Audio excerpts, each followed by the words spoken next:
I'm Martha Salmons. It is my pleasure to talk to you about the man that I chose as my favorite educator. My favorite educator is Pestalozzi, Johann Henri Pestalozzi. I think the thing that appealed to me the most about him is his kindness, his goodness, and the fact that he grew up and had a very lonesome life. His mother was widowed, and their maid, Barbara Smitten, was very good and very kind to him, but he grew up with no peer interaction. He didn't have anybody with whom to associate. He had no friends, and he had a very, very lonely life. I think that this is one of the things that motivated him to do exactly what he did in the realm of education. We all have to start someplace. And until this point, I think that most of our educators were very strict, very rigid. This was one of the things that Pestalozzi wanted to combat, wanted to change. He was influenced by Locke and, of course, by Rousseau. He even named his son after Rousseau.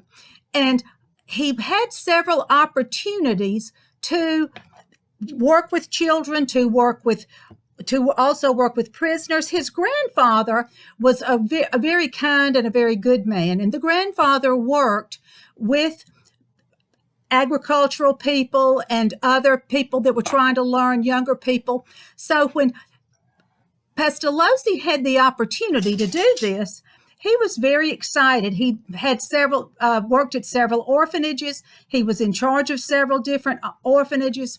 The saddest part of this was his entire life was consumed, most of it with the French Revolution and with fighting. And of course, this was he lived in a portion of Helvetia, which is also Switzerland. He was a German-speaking Swiss man, and so throughout this time, he went from place to place. He never had a great deal of money.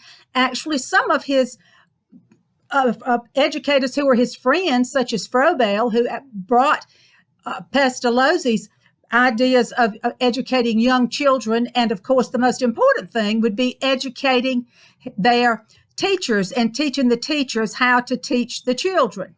Froebel even said that he was very unorganized. He did not teach necessarily out of books.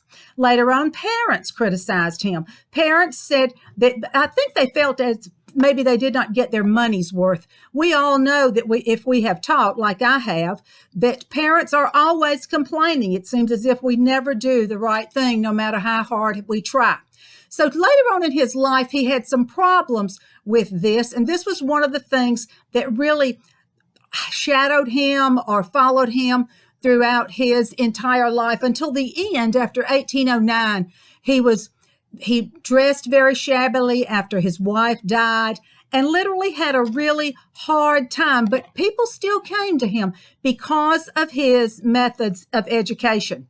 Now, one of the things that's most important about Pestalozzi is his compassion for children. He wanted the teacher to be a nurturing figure. He wanted the teacher to be somebody that would take on the children and treat them as if the child was his or her own. He also did away, or rather deleted, rote and memorization from his curriculum. He was criticized extremely severely by many of the Catholics because he did this. And of course, as you know, he was a Protestant.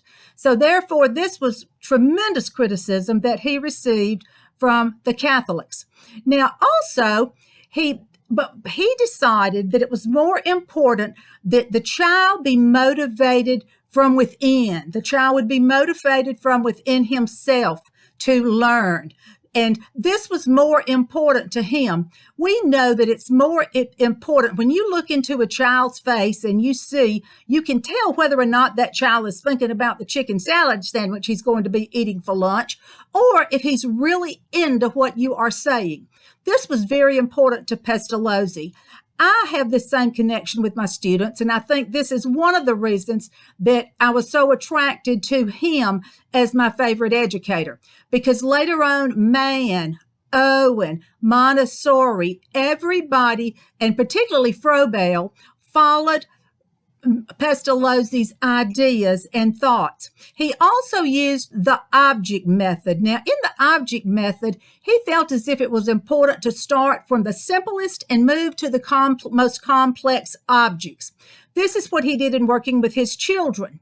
Then he also felt it was very important to show children about nature. They went on many nature walks. They went on field trips. And the other aspect of learning that was important to Pestalozzi was learning from the senses. We have a tendency to only think about what we can see and what we can hear. But the tactile sense was very important to him, and he wanted children to learn. He wanted them to come from a self-motivation from the heart, from the conscience, inside, into an outer semblance of learning on your own, of learning at your own pace. Now, this became a problem later on when he was trying to manage and juggle all of these individual plans for each individual child. And I think, I don't know, maybe from reading about him, I thought that maybe he had a hard time in giving up authority.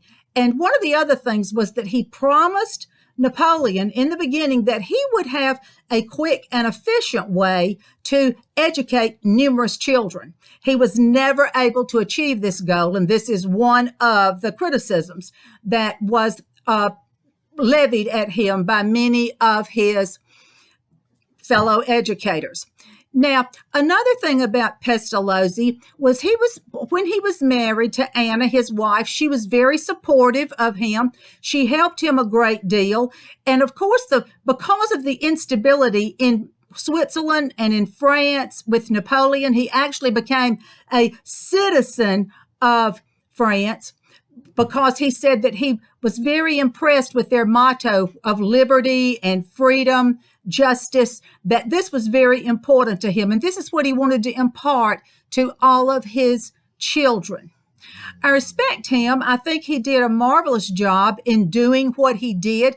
I think that he laid the foundation for every single solitary other person in education that wanted to teach children with a heart-filled manner. Suffer the little children come to me, for such is the kingdom of heaven. In the 14th chapter of Matthew is the Bible verse that comes to mind when I think about this. The difference in Pestalozzi and Rousseau was merely working with a theory. And we can definitely say that Pestalozzi not only worked with a theory and with one child, he wanted to educate everyone in Europe and with his technique. Thank you.